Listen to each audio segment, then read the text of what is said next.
All right, welcome back to the gym. We're going to do our testing strength, but that's going to be later on. We're going to start with a full warm-up, and we're going to have an interview with Cullen. He recently graduated from West Point Academy. He's an officer now, and we're going to talk about giants and bells on parallel bars, as well as the importance of teamwork and mentorship, and his time at the West Point Academy. Before that, I want to start with our regular warm-up.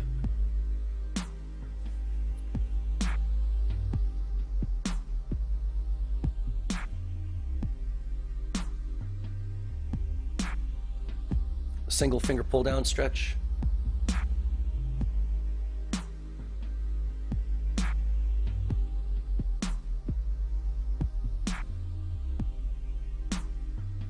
Next finger.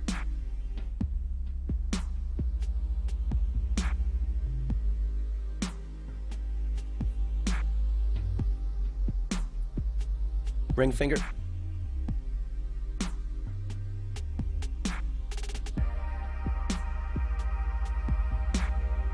Pinky finger.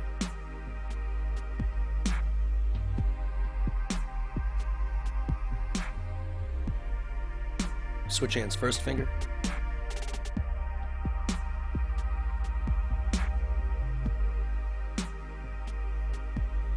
Next finger.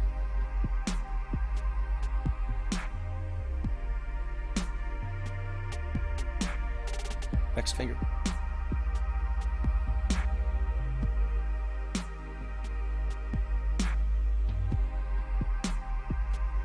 Pinky finger.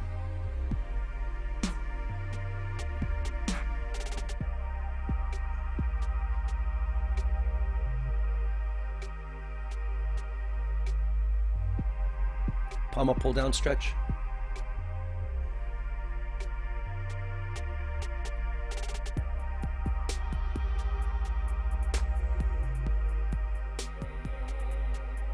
Other hand.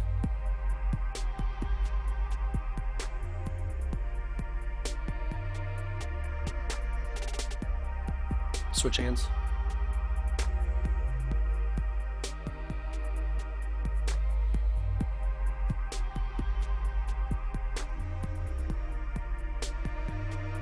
Pinky up stretch.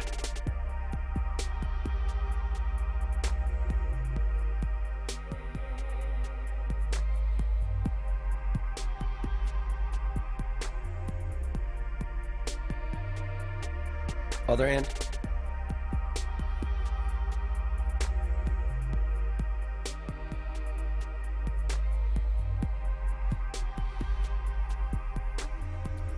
One arm on top of the other.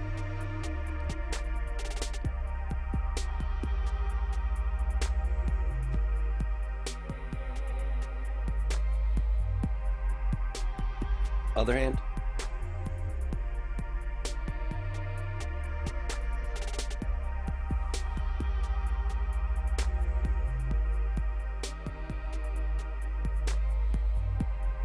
Left arm circle forward.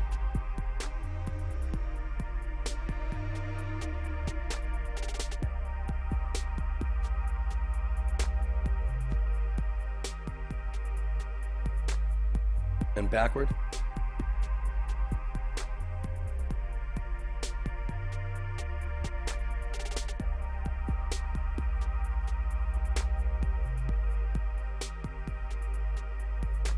Double arm circles forward.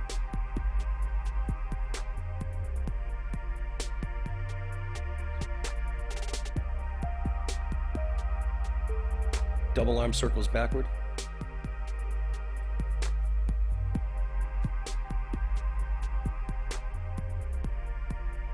Start low, go high.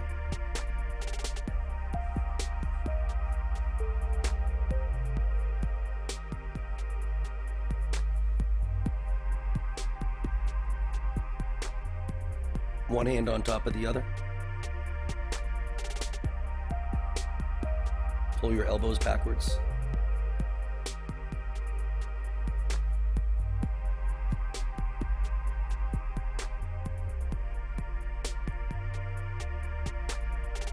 Arms and elbows up behind your back.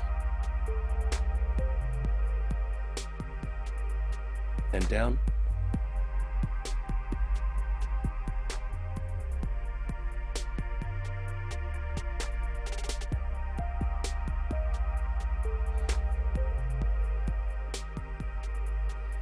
Tippy toes with your knees bent. And up. Tippy toes with your knees bent and back. Knees bent and up. Knees bent and back. Knees bent and up.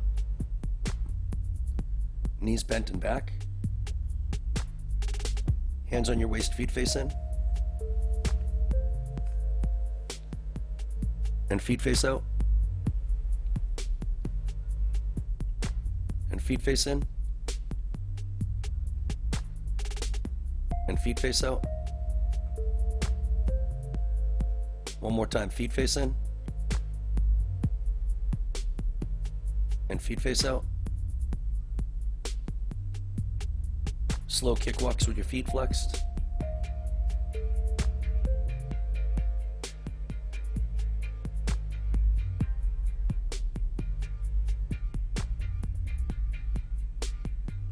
Sideways kicks.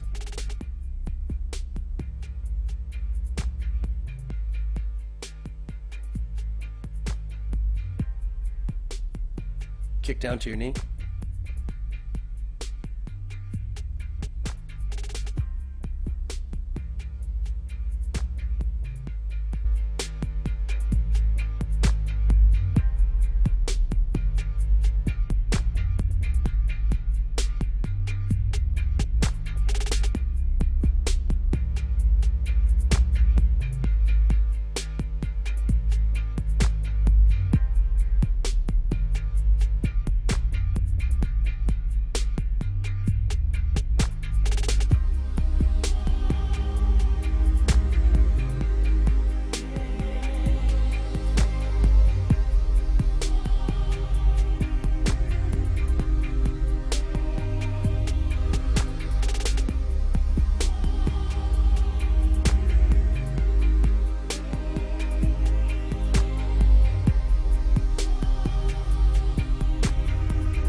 One arm on top of the other, pull your lat down, pull your arm down so that the side of your body stretches.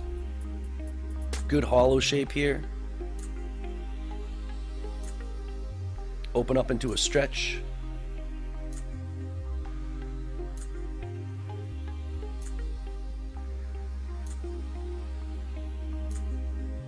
Switch arms.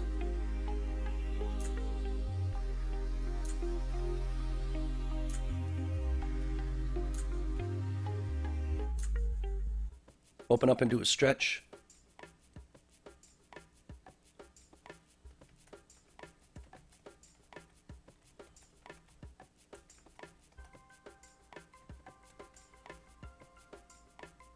Elbows.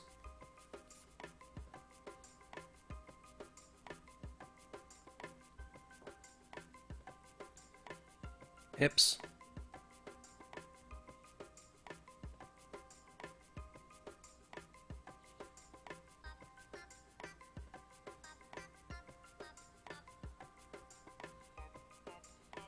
Knees.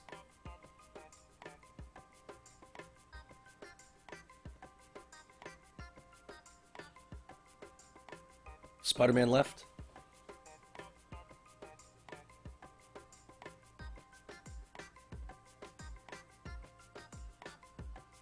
And right.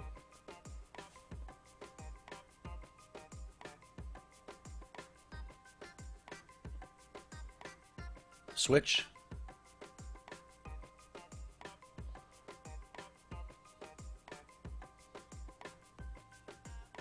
Switch one more time.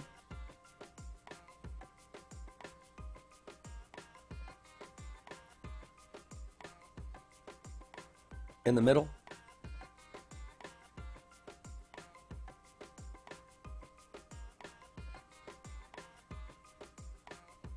In the middle on your belly.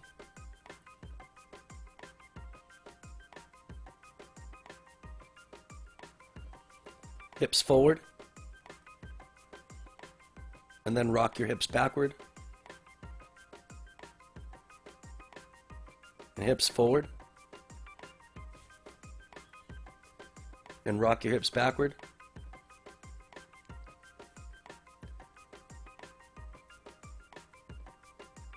Straighten one leg. Do a half middle split.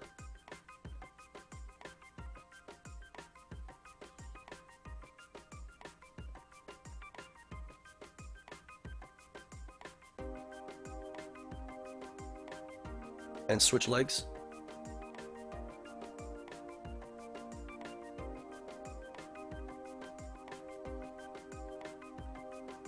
Switch one more time.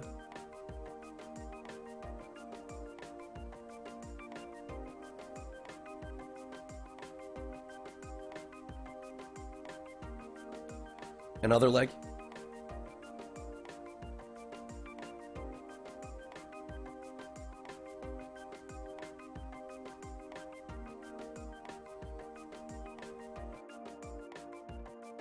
Hands on your knees, fingers face forward.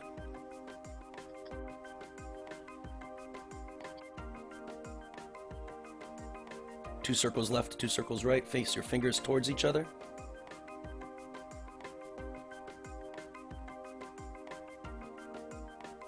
Face your fingers away from each other.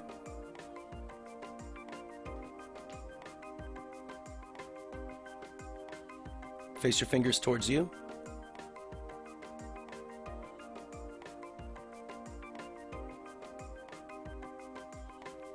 Flip over, push gentle.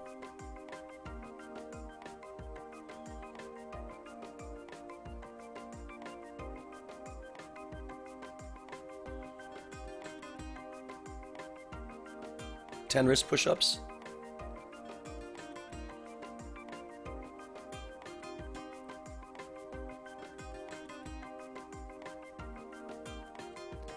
Wrist push-ups the other way.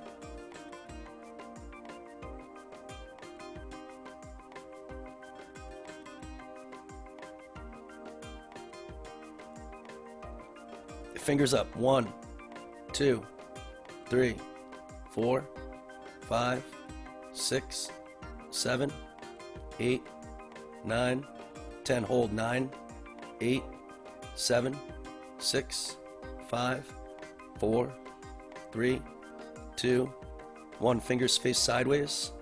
Fingers up. 1, 2, 3, 4, 5, 6, 7, 8, 9, 10. And hold them there. 1, 2, 3, 4, 5, 6, 7, 8, 9, 10. Face your fingers backwards. Lift them up. 1, 2.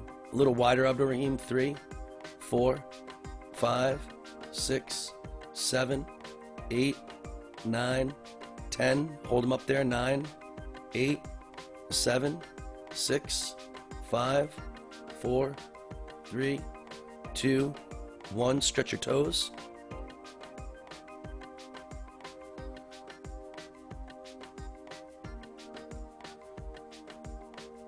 Open your belly, stretch your quads.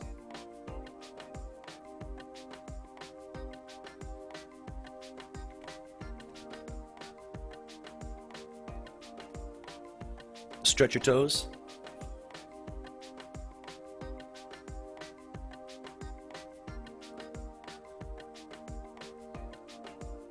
Stretch your quads.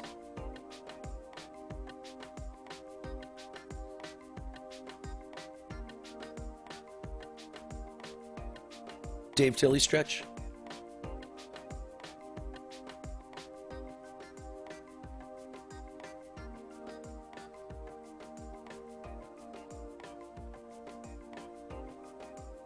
Switch legs, Dave Tilley stretch.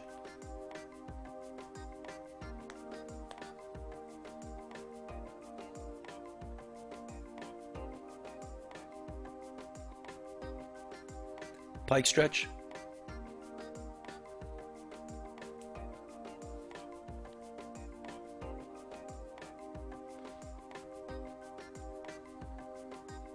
Separate your feet, left hand, left foot.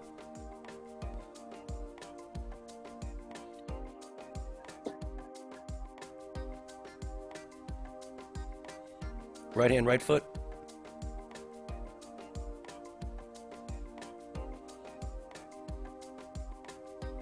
Separate your feet a bit more, left hand, left foot.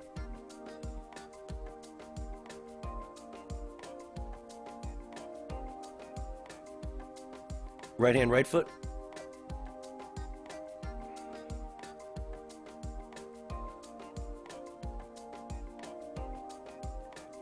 Feet 90 degrees, left hand, left foot.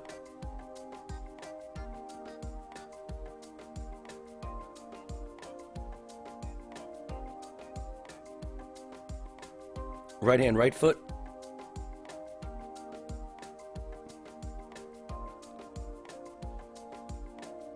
Elbows in the middle.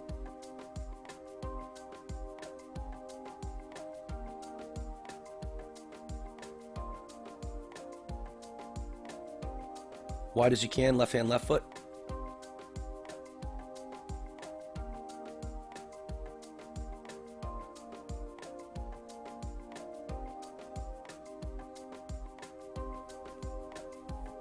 Right hand, right foot.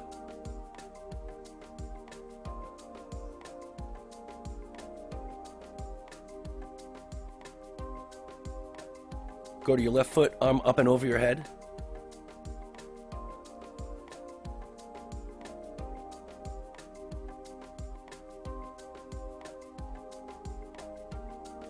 Other side, arm over your head.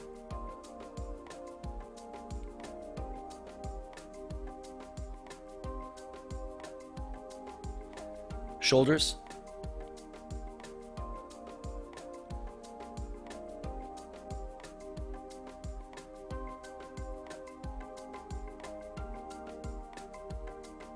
An arco, a bridge, please.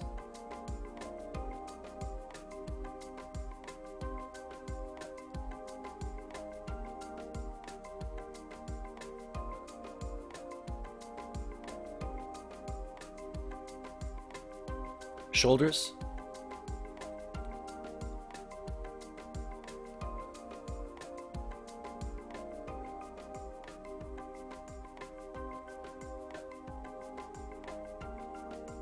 And bridge.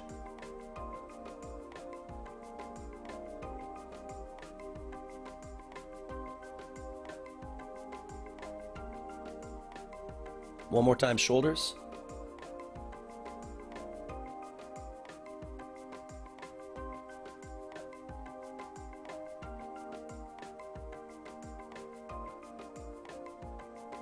And bridge.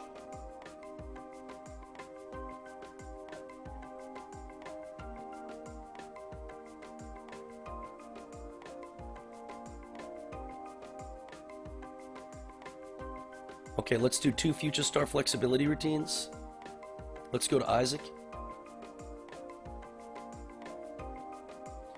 Kick while lifting your arms forward, go to a Swedish fall. Push-up shape. Right leg swings around, right leg split, hold, 1 1000, 2 1000, 3 1000. Turn a middle split, hold, 1 1000, 2 1000, arms horizontal, 3 1000.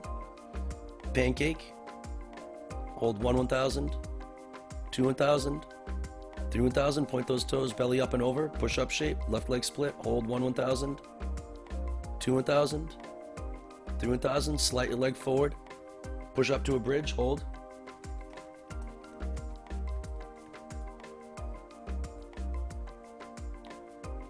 Slide all the way down. Arms up and around, stretch your shoulders. Looking at the ceiling, pointing those toes.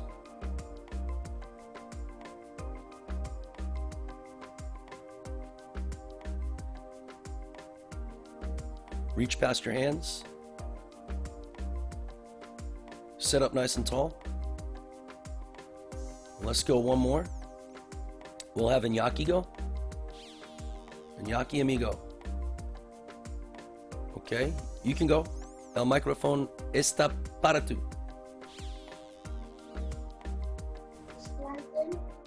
Pecho al suelo, lanza mi pierna, lleva 1, 2, 3, 4, 1, 2, 3, pecho al suelo, 1, 2, 3, split pierna derecha, 1, 2, 3, alto, 1, 2, 3, hacia atrás, 2, 3, sandwich, 1, 2, 3, 1, 2, 3. Muy bien, amigo. All right, so let's get going because Grant's on. I'm going to give him the mic. I'll introduce Grant to you guys. All right, so this is Grant Cullen. He is a new officer in the military, just graduated from the West Point Military Academy. He's a former and still always 6'6" lifer, a Region 6 gymnast. And what we're going to do is we're going to talk about giants and bells today. He was a P-bar, I would say, specialist, it seems. And we're going to get into some questions about what it was like to be at West Point in the military academy. And then I have a couple of screenshots of his giants and bells. And a giant is something that a lot of young kids are learning right now. And a bell is a skill that the giant can obviously transition to. But I think that the number one thing about Grant is his determination and his pride in his gymnastics is outstanding. He was a major contributor to the Region 6 Elite Team program back in the day, and it is a pleasure for me to introduce to you Grant Cullen. Grant, how are you today? I'm great, Dan. Thanks for having me. Glad to be part of the community again after a few years away at college, but, you know, as you said, always Region 6 for life. So one of the things that I want to do on this call is I want to talk about West Point because there are a number of kids in our region who consider going to the military academies, and West Point is one of the closest gymnastics programs in the NCAA to Region 6, and I want to make sure that we promote as much as we can participation in the military academies and make it so that the kids understand that when they go there, they're going to be in good hands, and the things that they're going to experience are and will be wonderful aspects of their life. So when I think about the military academy, the first thing I think about is boot camp.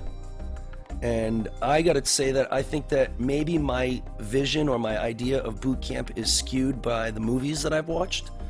Can you tell us what boot camp was like? And can you tell us how gymnastics and the training that you did in the gym prepared you for success in boot camp? Yeah, absolutely.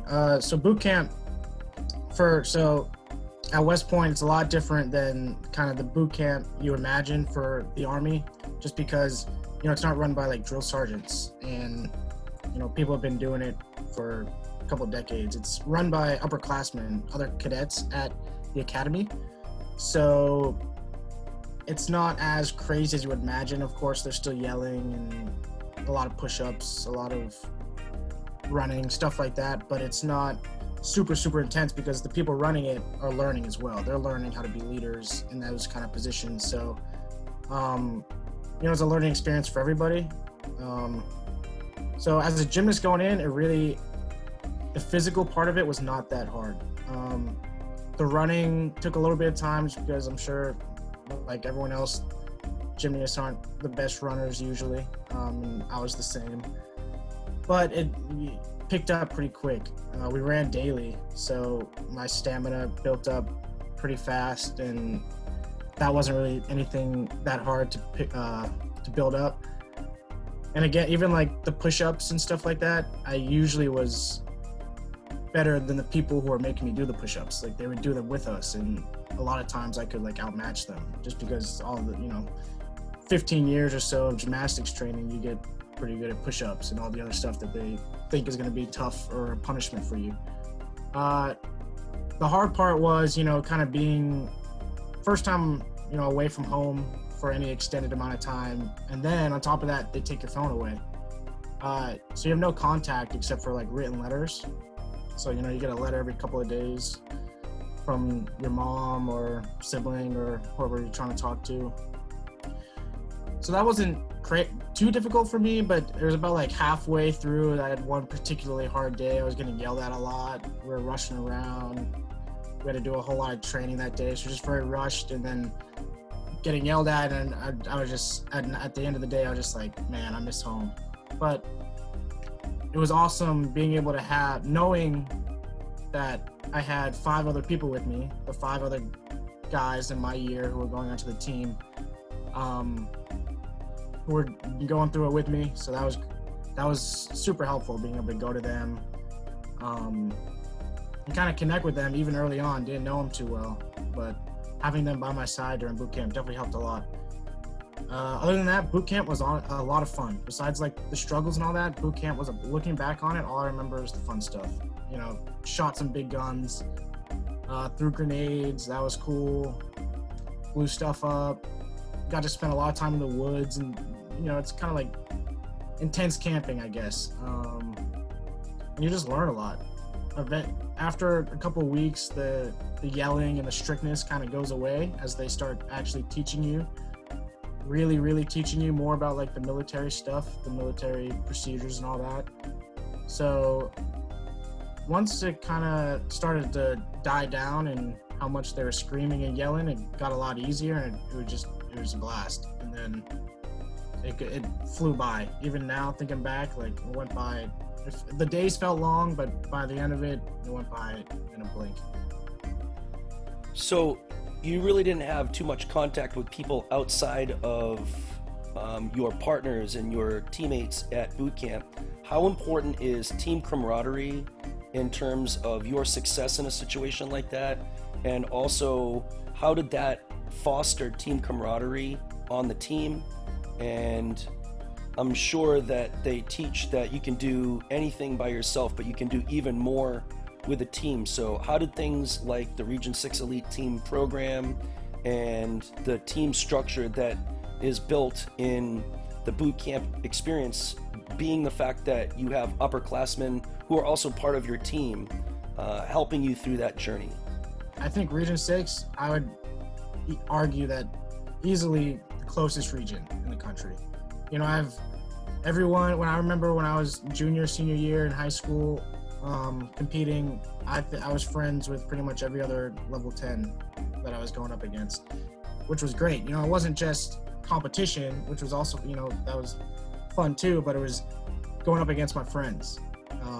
You know, from your gym, from Daggett's, Legend, or Yellow Jackets, all those other gyms, you know, I had friends all across Region 6, and that really helped me want to be better, because it wasn't just going up against people that I don't really know or going up against other gymnasts. It was, dang, I got to go out there and like show to my friends, prove to my friends that they're not going to beat me today. And that transitioned real quick right over to college, especially during boot camp. You know, that camaraderie. And this, I think a big thing was, and this was even rare for my class, we all met up at nationals my senior year.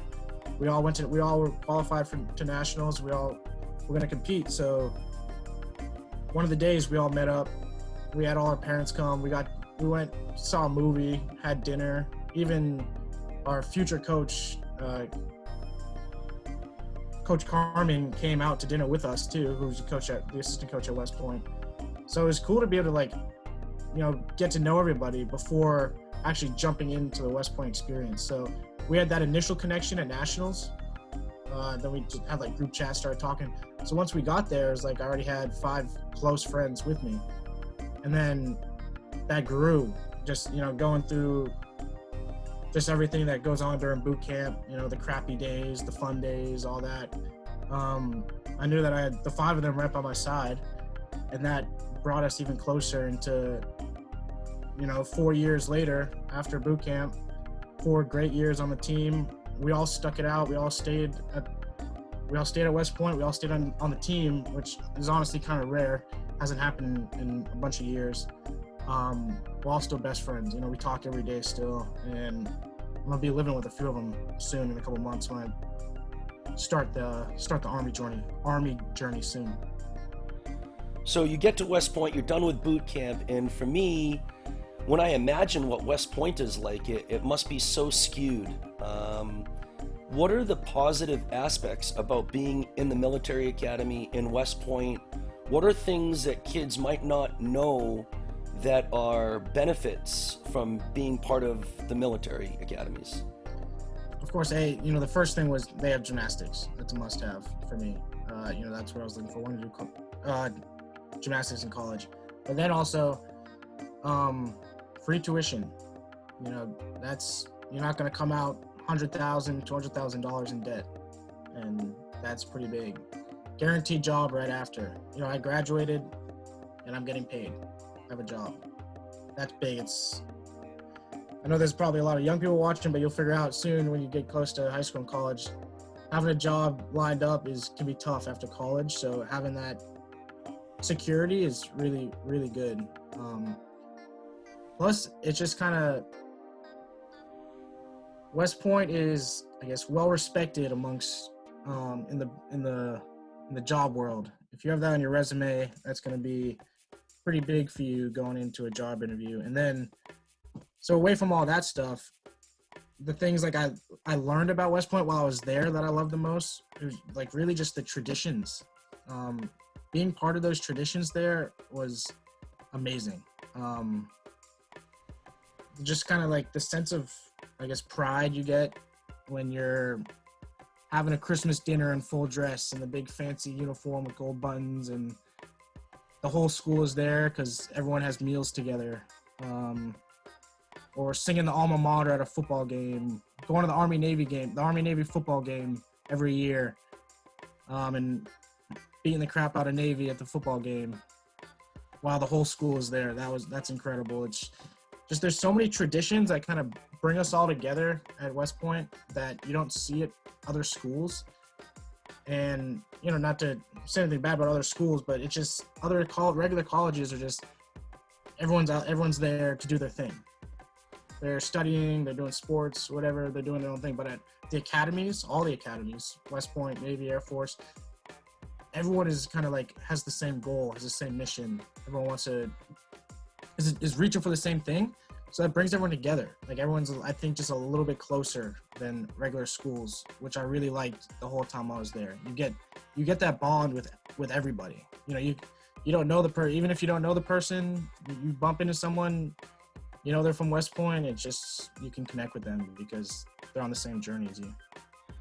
So now that you're finished with West Point, you have a job, you're getting paid. What are the options? Because I think one of the big sticking points for kids going to West Point is thinking that as soon as they graduate, they're going to be shipped to some type of deployment overseas with war and things like that. This is one of the things that I thought about. What are your options now that you're finished, and what do the next 4 years look like for you? So I'm going into field artillery, which is like a branch of the Army, a sub-branch of the Army. I'm going into field artillery. There's 17 of them, so there's a ton of choices. You can go infantry, there's a cyber, signal, armor, so if you want to do tanks, stuff like that. So there's a ton of options that you can kind of choose from, and so you choose that during your senior year. So I got field artillery, which is what I wanted, thankfully, and then you get to pick where your first duty station is gonna be, and there's options all over the world. You can go Germany, Italy, Hawaii, Alaska, all across the states. So I got Fort Bliss in Texas, which is right near El Paso. So now, in just under a month, I'll be heading to Oklahoma to get more training in the field artillery, more specific training, so that I know kind of basically how to be an officer in field artillery. You know, I have the basics down from 4 years, but I don't know everything there is about field artillery, so that's what I'm going to go spend a few months doing.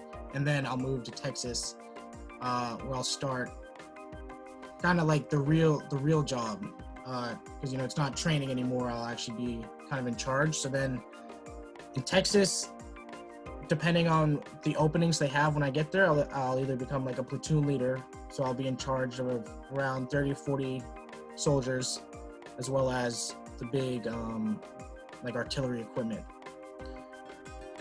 Or you can get like a staff position for a while you wait for a position to open, so you're just kind of helping out running the logistics of the unit.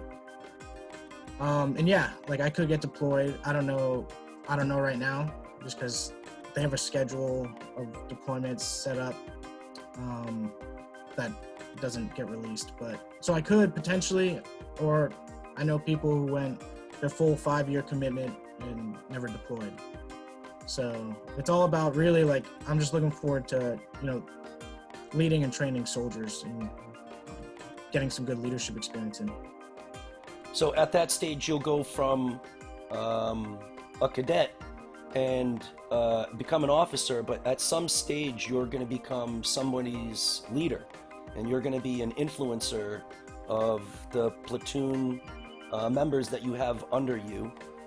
What is the value of a good mentor in your life? And I had a similar mentor that you had. Dave Ellis was one of the kindest, most gentle men that I've ever met, and likewise, you've been blessed to work with Tom Fontecchio your whole life. Can you talk about the importance of a good mentor, becoming a good mentor, and maybe just talk about the positive influence that Tom Fontecchio has been in your life?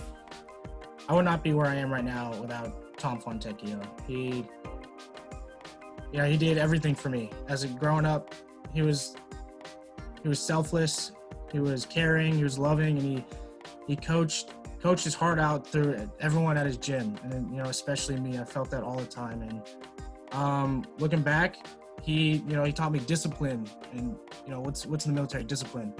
Taught me hard work, dedication, determination. You know, Tom and my other coaches from Somersault, Antoine Webb too. But, you know, Tom brought me through the whole stage. He practically got me into West Point. He marched me right up to Coach Doug at Nationals one year, and he said, you need to get this guy in your school, and he did. So yeah, Tom, and growing up, and helped me become, you know, the leader that I've become. You know, I was team captain. I was blessed to be team captain at West Point my senior year, and a lot of the lessons that I took into being a captain, I learned from Tom and from my experience at Somersault, because, you know, he made sure that we were good gymnasts, but he made it was more important that we were good people too. So You know, Tom really, Tom did everything for us, and that was great. And now being able to have had a couple years of leadership positions, I especially now reflect back and think of, you know, everything that I learned from Tom and just gymnastics in general. I don't think I would be here without either of those two things. And I've been blessed to have a lot of good leadership opportunities for myself. I was starting off just at Somersault Center. There was a lot of younger guys under me. Big name in Region 6, Frederick Richards, he's blowing up. But, you know, I remember when he came in as a little punk, running around and, you know, helping him out, coaching him a little bit. You know, anyone listening, if you have a chance to like just get some coaching opportunities and even be a judge. I was a judge for 2-3 years before I graduated high school. Learned a lot there, got a lot of good experience, and then coming to West Point, and they throw you right into leadership opportunities. And I was able to get a few mentors at school too, whether it's teammates. I had some great teammates who, you know, took me under their wing and kind of showed me how to get through West Point the easiest way, because you can get hung up on a lot of the stressful things. And then found an amazing officer who I learned a lot from, who was one of my instructors. I was always able to go to him. So basically all the mentors I've had is just, they've taught me to have empathy and care about the people that I'm around, because, you know, if you care, then you're going to succeed and they're going to succeed. And yeah. So in the NCAA, there's a lot of pressure. There's a lot of, you know, you got to hit for your teammates. You can't miss. Usually it's a 4 up, 4 count these days, and there's no opportunity to make mistakes. How do you deal with pressure? And how do you shut out fear and do skills that you're potentially, you know, thinking twice about? What are your strategies there? It's a good question. So when it comes to, like stress and fear, I actually took like pretty much a whole class on this, which was it was called Psychology of Elite Performance, which is really good. So I took a lot away from that, but a lot of visualization. Started that back at Somersault with Tom. He led us through that, and then we had a team psychologist who did it with us throughout the year and before every meet. So, you know, you gotta do your routines in your mind at least 3-4 times as many times as you're gonna do them in your life. You know, whether it's before you go to bed, right before you go, whatever, you gotta visualize. And then just confidence, just practice. You know, if you're gonna do a routine, make sure you can do all the skills 100% of the time. I remember my first 2 years, I was always stressed before my routines, because I had new skills in there that I weren't totally confident on. I wasn't positive I was going to hit them, I guess. You know, sometimes it was like, sometimes I would miss, sometimes I would hit. Then I got hurt one year, and I was surprised when I came back. I got hurt my junior year. And then my senior year, I was surprised how calm I was before all my routines. But that was because I trained it relentlessly. I was confident. I knew I could hit in my sleep. I got up. There's a lot of times I even just, I went to practice, stretched, jumped up, did like 5 swing handstands on P-bars, jumped down, and then I did a routine just to get the confidence up. You know, you gotta be warmed up before you do gymnastics and all that. But, you know, I had to try to get the confidence in to make sure I knew I could hit it no matter what was going on. So to deal with the stress, just a lot of visualization, a lot of practice, and then deep breaths. One thing I always did, I would get right before I saluted, I'd stand there, stare off into space, visualize my routine, and then talk myself through the big points. I'd say like squeeze tight, hold on long, you got this, and then salute, and I go. So that's what I do with stress.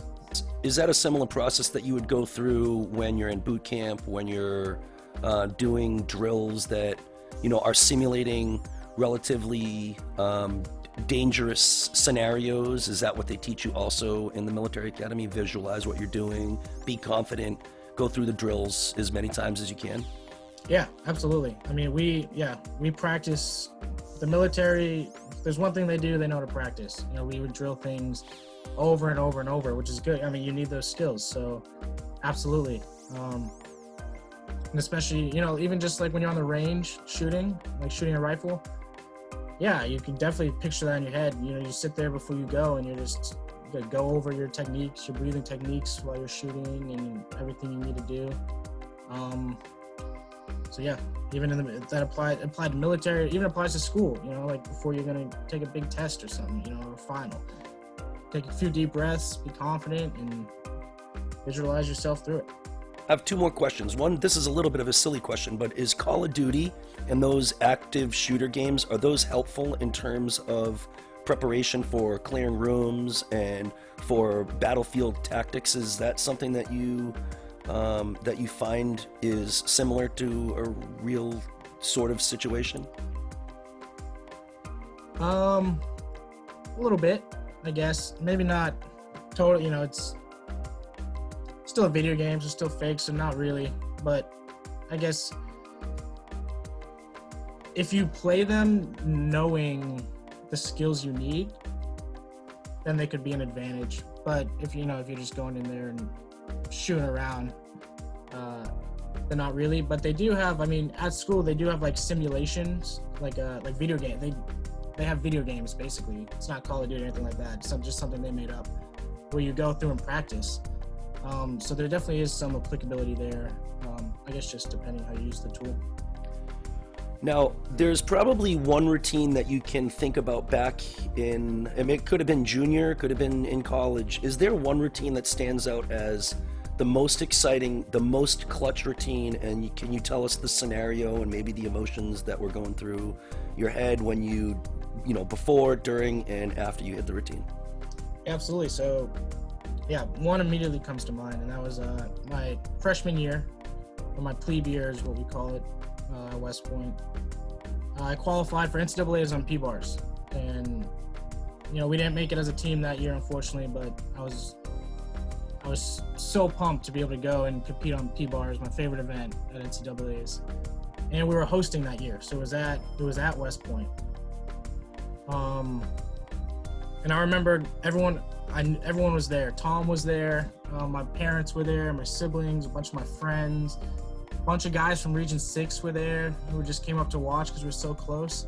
And they were seated right above P-bars, like right above where the P-bars were. And I remember running up, looking at them, waving, and I went to jump up on the platform, smashed my foot on the steps, and I tripped and fell. And I was like, oh my God, this is going great already.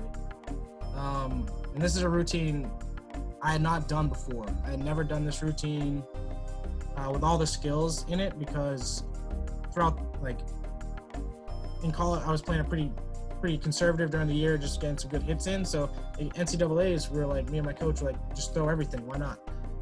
Give it all you got.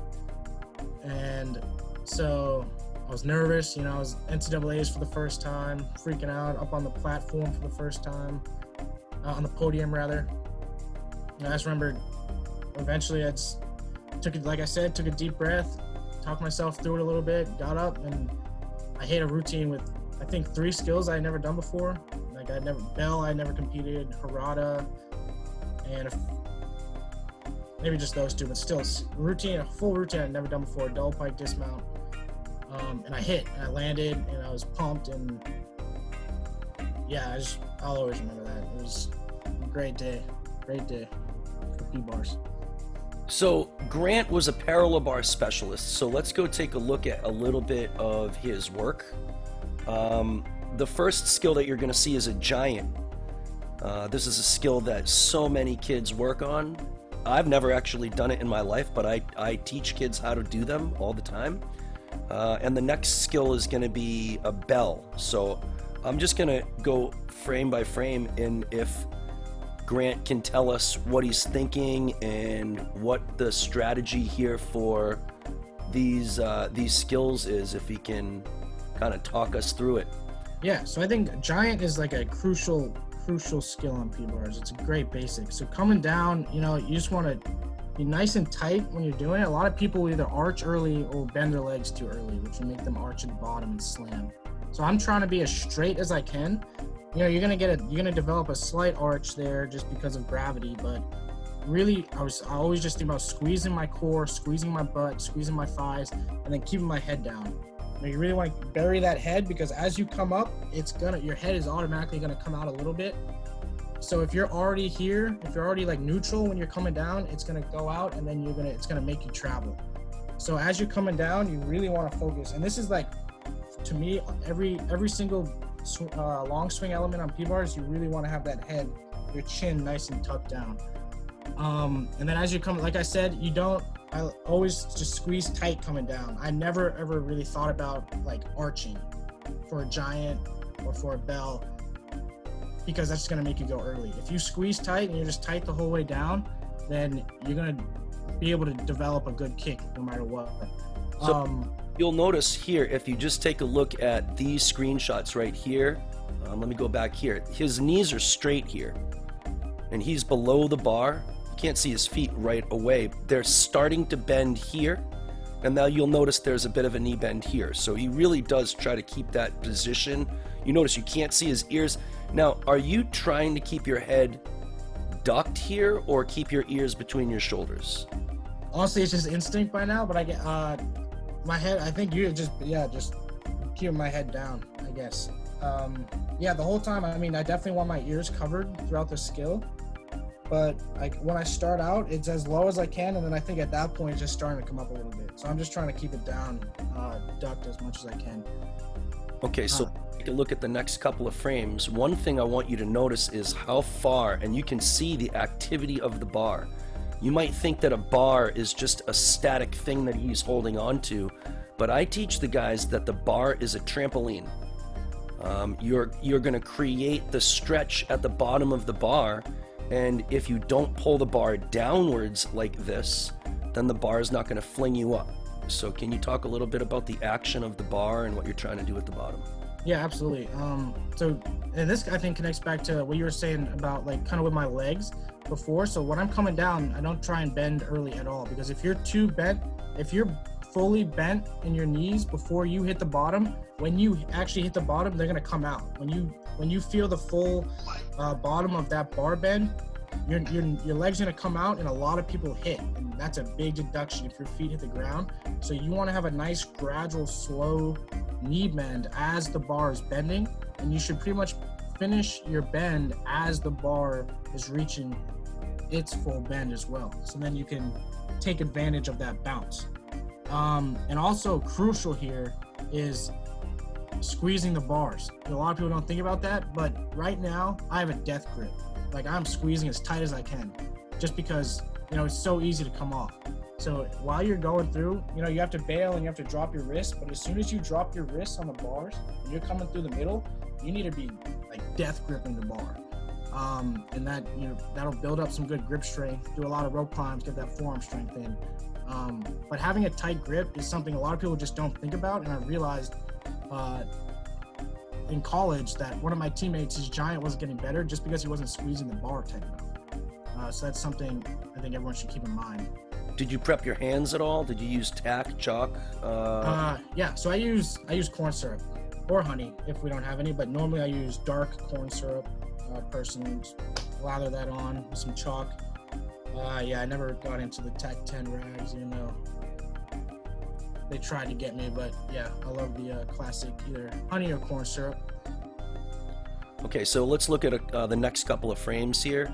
This is as he's starting to rise. You still notice that his head and his ears are still not visible, and you can't see. He's not throwing his head back. But one of the things that you'll notice that right about here, even though he's not throwing his head back, it seems as though you pulling down on the bar, you have a bit of a shoulder angle.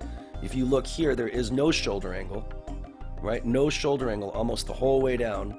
And then as you come through here, what it seems as though that you're doing is pulling down on the bars, and what that's going to do is it's going to make his body a little bit shorter, and shorter things like a tuck rotates faster than longer things like a layout. So he keeps his knees bent here, he pulls down on the bar, and he creates speed that way. Can you talk a little bit about that? Yeah, and that's exactly what I'm going for, that kind of angle. And a big part about that is, it might be getting cut off a little bit, is as you're coming through, you don't want to kick too early. You kind of, it's almost, I like to think of it as kind of like on high bar when you do a Chinese tap, as you need to hold that arch through the bottom so then you can snap over for the tap. Same thing on P bars when you're doing a giant. Bail nice and tight, and then as you're coming through, you do a tight arch. You're not forcing it, but it's just what gravity's doing. So you hold a tight arch, and you come through, you hold it until you get all the way through the middle, and then you kick your knees over as hard as you can. No matter what skill I was doing, giant, Belle, Suarez, I kick as hard as I can because it's gonna make it look better. You're gonna shoot, you're gonna bounce up. It's gonna make sure you don't travel, and it's gonna keep you straight. It's gonna make sure your arms don't bend as you're coming up. So right now I am kicking my knees as hard as I can over. A lot of people will just kick for a handstand, and that'll make them come up a little short. So right now I'm kicking over as hard as I can, and look, even it just lands right in a handstand, even though I'm trying to, kick the wall behind me. So it's really important to have that good kick, that good knee drive over your head, not just up, over your head. So it actually brings you to a nice tight handstand. Look how long he's holding onto this bar. I mean, his body is almost entirely above the bar before he releases his grip. All right, so he settles in the handstand here.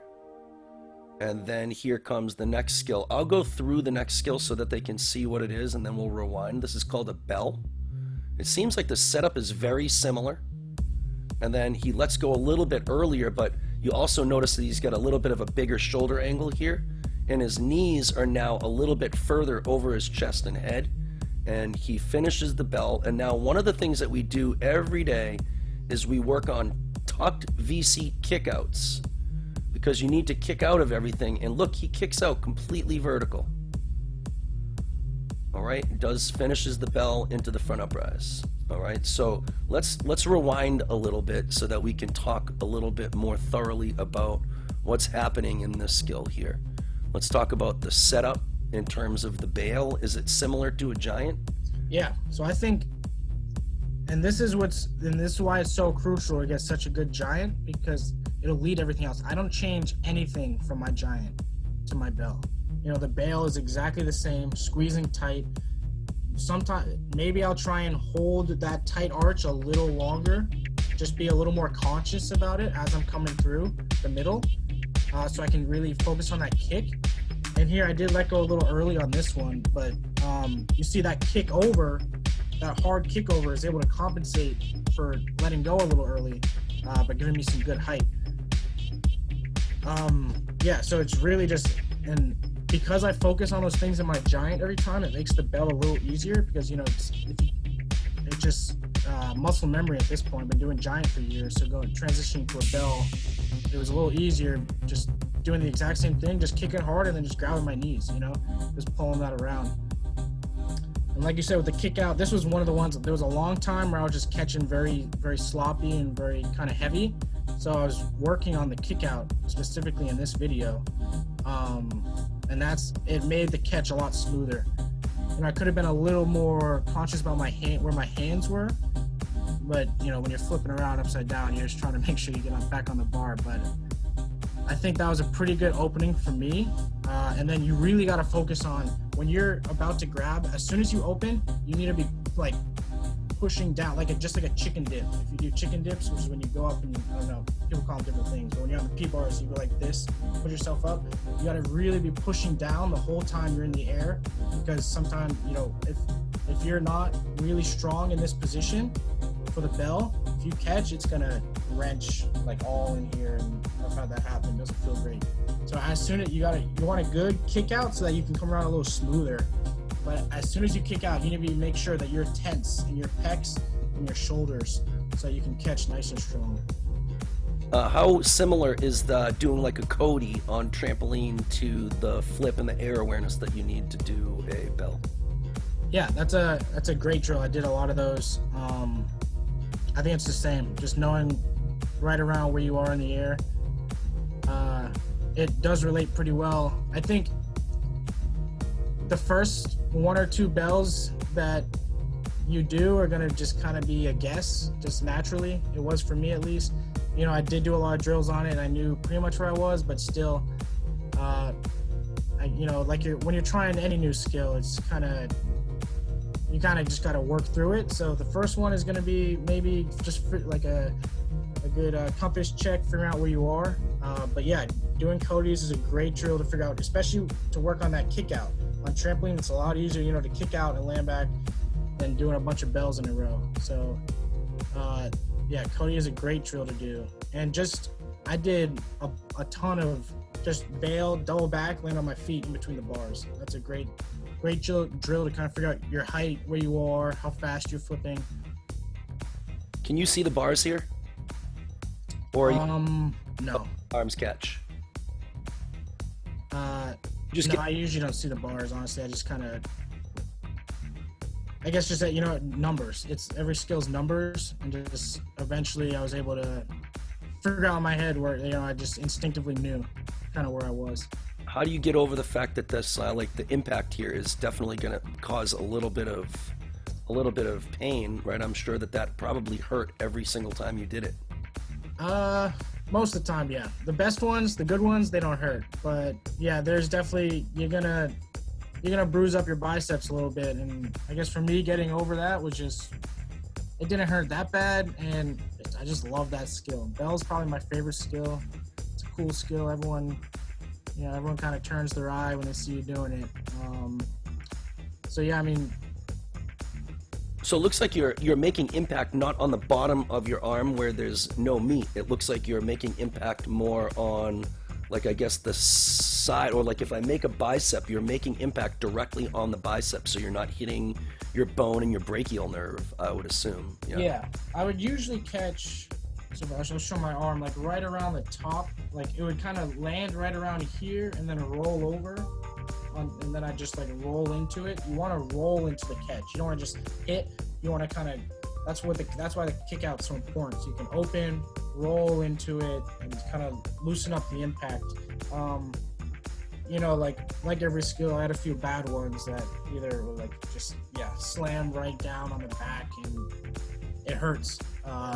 So that's why, you know, if you can get some good arm pads, I think my arm pads were just, they were like wrestling knee pads or volleyball knee pads or something I picked up from Odell's. But definitely start off with mats. You know, throw some sting mats on the bars for your catch and stuff like that, because the impact it's a lot.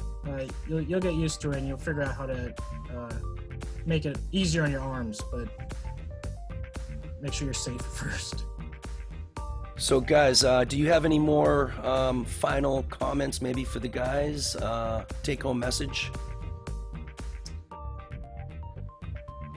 You know, just keep grinding. Gymnastics has been the most important thing in my life for, you know, 22 years, and it gave me everything. I met my best friends, best mentors.